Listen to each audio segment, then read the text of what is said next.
তানভীর আহমেদ বলেছেন, কিছু দরবারি প্রতিনিধি বলে আমাদের হুজুর কেবলা তো বছরে একবার আসেন, তাহলে পীর সোহবত পায় না। তারা বলে পীর সবসময় সোহবতে থাকা দরকার। বুঝতে পেরেছি আপনার প্রশ্নটা। আসলে দেখুন, এটা হচ্ছে আমাদের হজরতের প্রপাগান্ডা। পীর সোহবতে না থাকলেও আপনার মনে যদি পীরের কথা থাকে, পীরের নির্দেশনা আপনি মেনে চলবার জন্য আপনি যদি তৈয়ার থাকেন, তো আল্লামা রুমি বলেছেন, বা মনে দরিয়ে মনে পেশে মনে, আর বে মনে পেশে মনে দরিয়ে মনে। মনে রাখবেন, রুমি বলেছেন, আপনি যদি আপনার মনে যদি আপনার পীরের মহব্বত থাকে, তাহলে কিন্তু আপনি ইয়েমেন থেকেও সামনে, আর যদি আপনি সামনে বসে থাকেন, মহব্বত না থাকে, সামনে থেকেও আপনি ইয়েমেন। বা মনে দরিয়ে মনে পেশে মনে, বে মনে পেশে মনে দরিয়ে মনে। বা মনে মানে অন্তরে যদি মহব্বত থাকে, বে মনে মানে অন্তরে যদি মহব্বত না থাকে, আপনি পীরের সাথে সম্পর্ক করেছেন, প্রত্যেক দিন পীরের সাথে দেখা হচ্ছে, পীরের জন্য হাদিয়া তোফা নিয়ে যাচ্ছেন, পীর আপনাকে দেখা দিয়ে দুনিয়াবি ফায়দা লুটতেছে, এসব কিছু করে কোনো লাভ হবে না। আর আপনি যদি সত্যিকারের পীরের মুরিদান হয়ে থাকেন এবং পীরের সবকগুলো যদি আপনি যথাযথ পড়ে থাকেন, তাহলে কিন্তু আপনি যেখানেই থাকেন না কেন, আপনার অন্তরে যখন পীরের নির্দেশনা এবং পীরের তসবির ছবি আপনার অন্তরে থাকবে, এবং আপনি যদি পীরকে অন্তর থেকে মহব্বত করেন, তখন পীর ইয়েমেন থাকলেও আপনার সামনে আছে। আর সত্যিকারতে যারা শরীয়ত তরিকতের সত্যিকারের পীর, ইনাদের কাছে কোনো সময় ইনাদের কোনো মুরিদ অ্যাবসেন্ট থাকে না। আমাদের যেমন পীরে কেবলার কথা বলেছেন, আমাদের পীরে বাঙ্গাল সাহেব হুজুর কেবলা, মওজুদা হুজুর কেবলা, এনারা শ্রীকুট শরীফ থাকেন, বছরে একবার আসেন।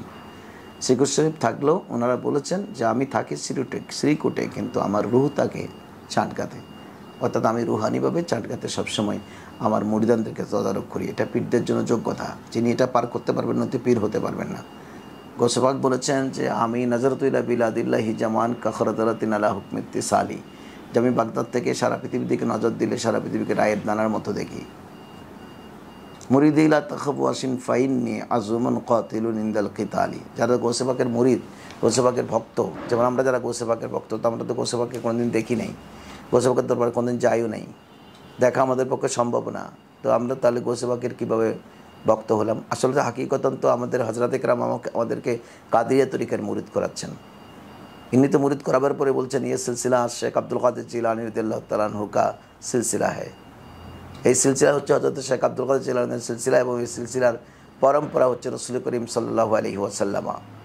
সুতরাং আমরা সবাই কাদেরি। তো কাদেরি গৌসে পাক আব্দুল কাদেরকে তো আমরা কোনোদিন দেখি নাই, তো আমরা কাদেরি কীভাবে হলাম? ইনার সোহবত তো আমরা পাচ্ছি না। হ্যাঁ, আমরা যদি ইনার গোলাম হয়ে থাকি, গৌসে পাক বলেছেন, আমার কোনো মুরিদ যদি পৃথিবীর পূর্ব প্রান্তে থেকে তার শরীয়ত লঙ্ঘিত হয়, তো সতরে কাপড় উঠে যায়, আমি তার শরীয়তের ব্যাপারে তাকে সতর্ক করে দিই। সতর্ক করতে পারি কি? আমার কোনো মুরিদ বিপদে চলতে পারে না, আমি তাকে সতর্ক করে ঠিক করে দেই।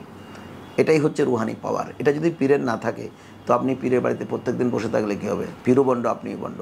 আর যেটা পীরের থাকে, পীর আপনার কাছে থাকার কোনো দরকার নেই, যেখানে আছেন ওখান থেকে আপনাকে ফয়যাত্রা করবেন এবং আপনি সিরাতুল মুস্তাকিমে চলতে পারবেন। আসলে যারা কথাটা বলতেছে, ওদের কাছে আমি একটা কথা বলতে চাই যে বৎসরে একবার আইসা বাংলাদেশে উনি তুলপাট শুরু হয়ে গেছে। একবারে আসেন যে সেটা আমরা সহ্য করতে পারছি না, বাতিলটা বিশেষ করে, কারণ একবারেই উনি লক্ষ লক্ষ মুরিদকে হেদায়েতের পথ দেখায়। আর যদি বছরে সারা বছর এখানে থাকেন বা বছরে 5 বার আসেন বাংলাদেশে, কী অবস্থা হবে? আর কোনো পীরের অস্তিত্বই থাকবে না। এজন্য পীররা, ভণ্ড পীরেরা কোনো কথা খুঁজে না পাইয়া তখন তারা ইলজাম দিচ্ছে যে রাসূল পাক সাল্লাল্লাহু আলাইহি ওয়াসাল্লামের এই রসুল দাবি করতেছো, উনি তো শ্রীকোটে জমিনে থাকে, বাংলাদেশে একবার আসে চলে যায়, তুমি তো পীরের সোহবত পাচ্ছ না।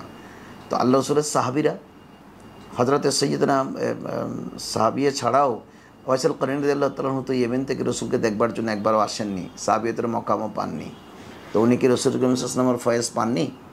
ওনার জন্য কি রাসূল পাক সাল্লাল্লাহু আলাইহি ওয়াসাল্লাম উপঢৌকন পাঠাননি? রসুল ওনার খবর না জানলে তাহলে ওনার ব্যাপারে উপঢৌকন পাঠালেন কীভাবে? ইয়েমেন থেকে ওনার প্রেমের খুশবু নিতেন কীভাবে? বলতেন যে ইয়েমেনে আমার একজন গোলাম আছে, তার শরীরের প্রেমের খুশবু আসতেছে, আমি সেটার ঘ্রাণ নিচ্ছিলাম। ওনার জন্য জুব্বা হাদিয়ে পাঠিয়েছেন, দেখা তো একবারও হয়নি। সাক্ষাতে সম্ভব না হয়েও যদি রসুল খবর রাখতে পারে, তো আলে রসুল কি শ্রীকুটের জমিন থেকে গোলামদের খবর রাখতে পারে না? সুতরাং এগুলো হচ্ছে একটা প্রপাগান্ডা, এগুলোতে নজর দেওয়ার কোনো দরকার নেই। যে আমরা হুজুর কাবলার কথা মতো চলবো এবং হুজুর কাবলার গোলামি করবো, সেটাই আমাদের পণ। আশা করি আপনি বুঝেছেন। আপনাকে অসংখ্য ধন্যবাদ।